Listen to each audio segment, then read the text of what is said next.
Hello mga bebs! At ito ang kaganapan ngayong araw na to. Time check kanina, alas 8, napakaaga naman ng aking mga workers. Dahil ang sabi ko sa kanila ay dapat mas agahan pa nila dahil pagdating na ng alas 10 ay talaga namang tirik na tirik ang araw.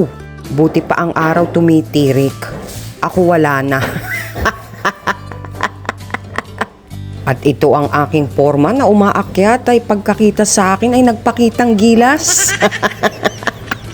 Dahil swelduhan na naman, malamang ay kukuha na naman to ng pera. Aba, may paganyan-ganyan pa. May pahawak-hawak pa siya sa tali.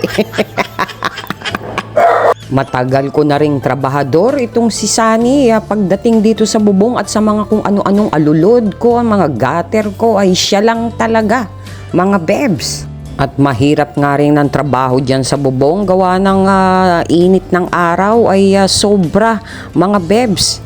Ako yung nag-aalala sa kanila dahil bukod sa mainit na yung bakal at yung bubong ay matarik pa ang aking bubong. Hindi ko naman sana talaga papalitan lahat ng bubong ko, mga bebs. Kaya lang wala nang phase out na yung dating bubong.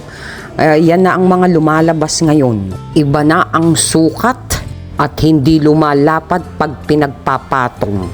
Bakit yung matangkad at saka maliit nagsuswak?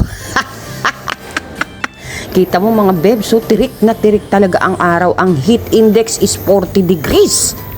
At syempre, ganito ang sitwasyon namin pag oras ng merienda sa hapon. Ay bumibili na lang ako minsan dyan sa labas at kung minsan naman ay nilulutuan ko sila. Kahapon yan ang kanilang merienda, ang lumpiang toge, mga bebs. O shout out dyan sa nagtitinda sa kanto sa amin. Thanks to you.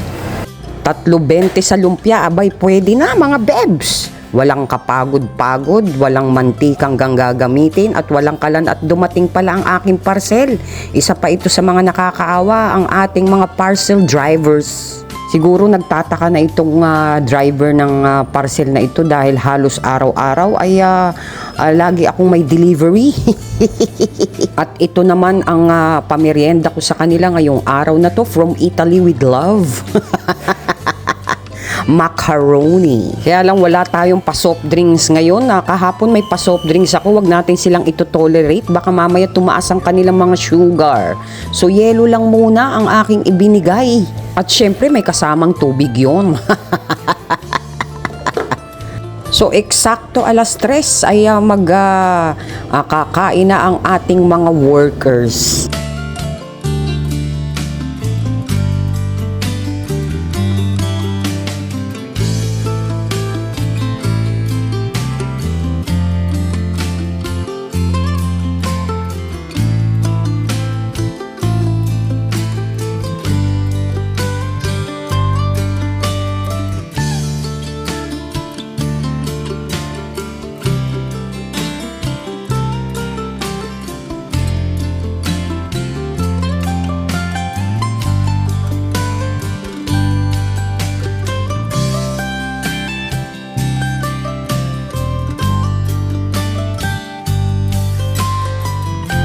So ayan na ang resulta ng ating bubong, pero hindi pa halos tapos yan mga bebs dahil yung palupo ay hindi pa na ikakabit ng husto, ilalapat pa yon. So yun lang mga bebs, good vibes, thank you for watching.